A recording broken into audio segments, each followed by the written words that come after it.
अस्सलाम वालेकुम dear students.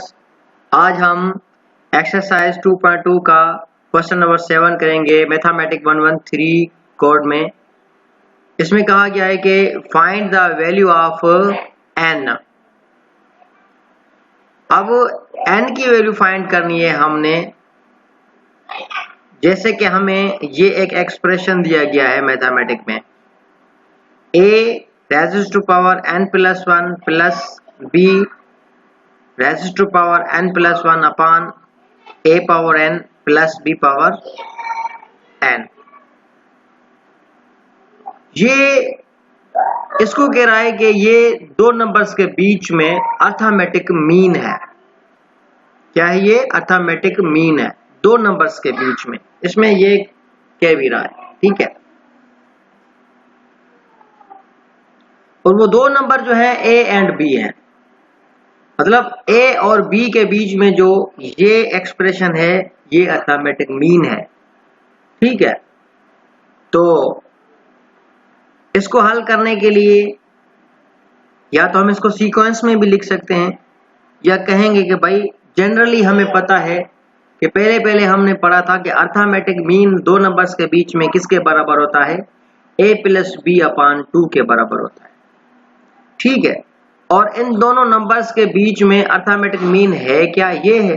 तो मतलब ये सारे अब अर्थमेटिक मीन की जगह पर ये पुट करेंगे, क्योंकि इन दो a और b के बीच में ये अर्थमेटिक मीन के बराबर है, मतलब am के बराबर है। तो अब am को हटाकर इसकी ये वैल्यू पुट करेंगे, ठीक है। मतलब a n plus 1 b n plus 1। इसको थोड़ा मैं बोल्ड कर लेता हूं, ठीक है। अब am की जगह पर ये आ गया अकॉर्डिंग टू द क्वेश्चन के भाई ये जो है दो नंबर्स के बीच में से am है, मतलब अर्थमेटिक मीन है। जनरली हमें पता है कि दो नंबर्स के बीच में जो अर्थमेटिक मीन है वो a प्लस बी अपॉन 2 के बराबर है। जनरली ये मैंने इसको लिखा हुआ है। तो अब am की जगह पर ये वैल्यू पुट करेंगे, क्योंकि इन दोनों के बीच में तो am इसके इक्विवेलेंट है ना, तो इसको हटाकर इसका इक्विवेलेंट दे दिया मैंने। ये मैं अभी आपको बता चुका हूं, ठीक है। am को हटाकर ये वैल्यू पुट कर दी, बाकी ये इज इक्वल टू के इस साइड हमने सेम रखा। अब बाय क्रॉस मल्टीप्लिकेशन किया, दो जो है इनके साथ मल्टीप्लाई हो गया, एक्सक्यूज मी।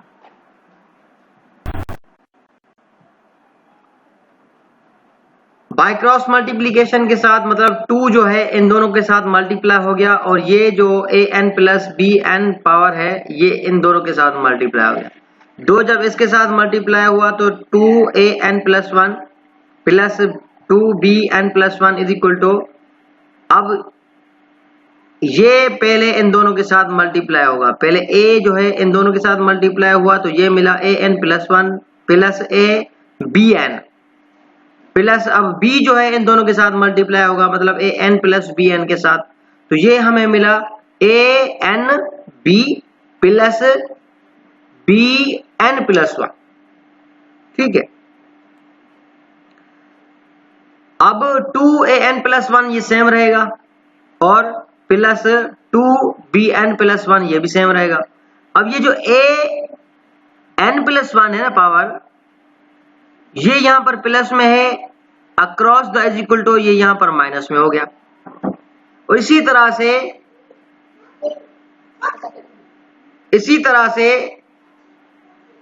bn प्लस 1 जो है यहां पर प्लस में है, across the is equal to यहां पर ये माइनस का हो गया। बाकी ये दो हमने सेम रख दिए, a b n plus a n b, ये मैंने यहां पर सेम रखे। अब ये देखें 2a n प्लस 1 में से एक चला जाएगा तो एक बच जाएगा, ठीक है, क्योंकि ये सेम है ना।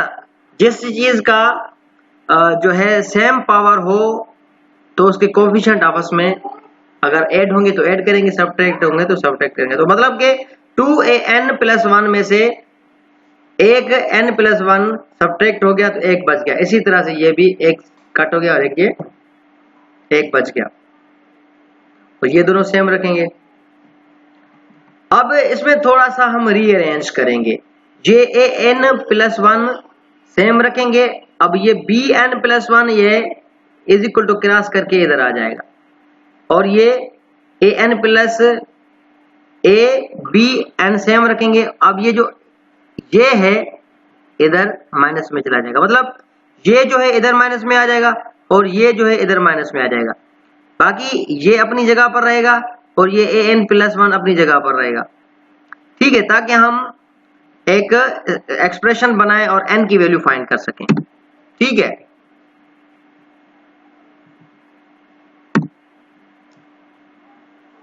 अब इन दोनों में से जो कॉमन है वो ए एन है, तो बाकी इस साइड बचा ए माइनस बी। इसी तरह से इन दोनों में जो कॉमन है वो बी एन कॉमन है, यहां पर बचा ए माइनस बी। अब बी एन जो है इधर मल्टीप्लीकेशन में है, इधर आके ये डिवीजन में चला जाएगा। ठीक है, और इसी तरह से ए माइनस बी इधर इज इक्वल टू के जो है वो मल्टीप्लीकेशन में, इधर डिवीजन में आ जाएगा। ये दोनों आपस में डिवाइड होंगे तो एक बचेगा, और इन दोनों के ऊपर पावर सेम है तो इनकी पावर होल बना के रख देंगे।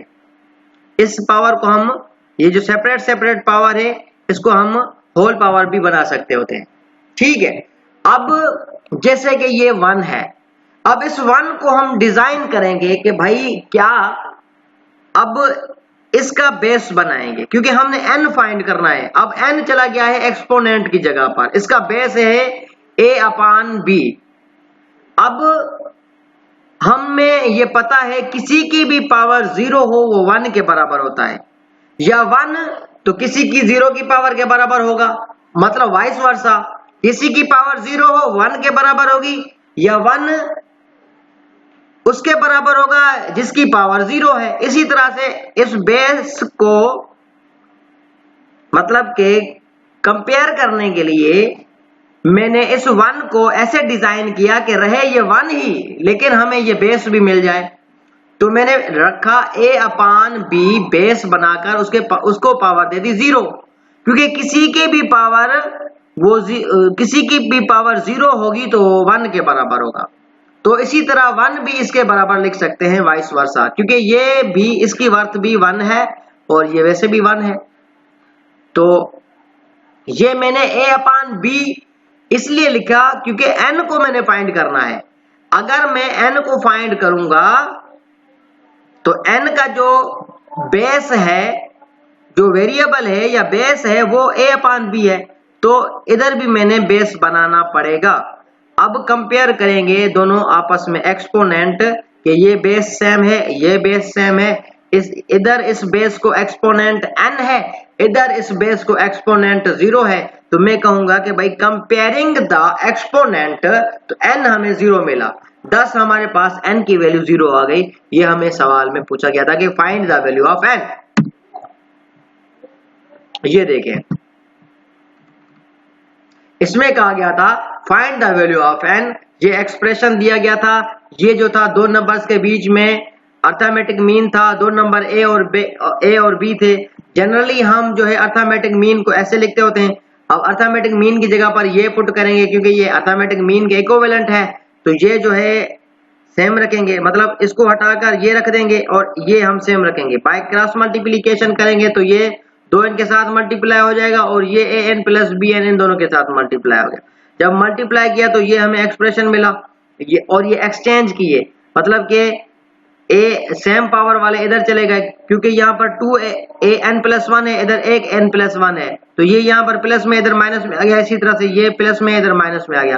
बाकी ये बीच वाला एक्सप्रेशन हमने सेम में रखा, इधर जहाँ पर जो सब्ट्रैक्ट होने हैं सब्ट्रैक्ट किए। ठीक है, वो यहाँ पर हमें बचा an प्लस 1 और bn प्लस 1। अब सिमिलरली फिर हमने इनको रीअरेंज किया कि भाई इनकी जगहें तब्दील की, ये जो bn है इधर चला गया माइनस का हो गया, और इसी तरह से ये हमारा an b इधर माइनस का आ गया, ताकि हम इसका कॉमन ले सकें, ताकि हम ऐसा एक्सप्रेशन बना सकें जिसमें हम n की वैल्यू फाइंड कर सकें। फिर जब हम आगे चले तो इन दोनों में से हमने कॉमन लिया, an कॉमन आया, बाकी इधर बचा a माइनस बी, और इन दोनों में से जो कॉमन आया bn कॉमन आया, बाकी बचा a माइनस बी। a माइनस बी के साथ डिवाइड हो गया और bn इधर मल्टीप्लाई में इधर डिवाइड में आ गया। अब इसको भी सेपरेट पावर है, इसको भी सेपरेट पावर, तो इसकी होल पावर लिख सकते हैं। इधर तो वैसे भी 1 बचा, इस वन को मैंने base a upon B whole power 0 में कन्वर्ट कर दिया, क्योंकि किसी की भी पावर 0 होगी तो वो 1 के बराबर होगा। ये मैंने a अपान बी क्यों लिया, क्योंकि n का जो बेस है वो यही है, इसीलिए मैंने इसको लिया। अगर मैं इसको लिखता ना x की पावर 0 तो भी लिख सकता था, a की पावर 0 फिर भी लिख सकता था। 1 को मैंने रिप्लेस करके a अपान बी की होल पावर 0 इसीलिए लिखा क्योंकि इस n का जो बेस था वो ये था, और मुझे अब इनकी जो एक्सपोनेंट है कंपेयर करनी है, क्योंकि सेम बेस आ गया। एक्सपोनेंट मैंने जैसे ही कंपेयर की तो इधर n मिला और इधर मुझे 0 मिला, तो n इज इक्वल टू 0, यहाँ पर मुझे n की वैल्यू आ गई। मैंने समराइज भी कर दिया। अब इसमें से अगर आपको कोई भी पॉइंट या कोई भी मतलब के सवाल अगर समझ में ना आ रहा हो तो आप मुझसे पूछ सकते हैं, बिला झिझक पूछ सकते हैं। And this is it.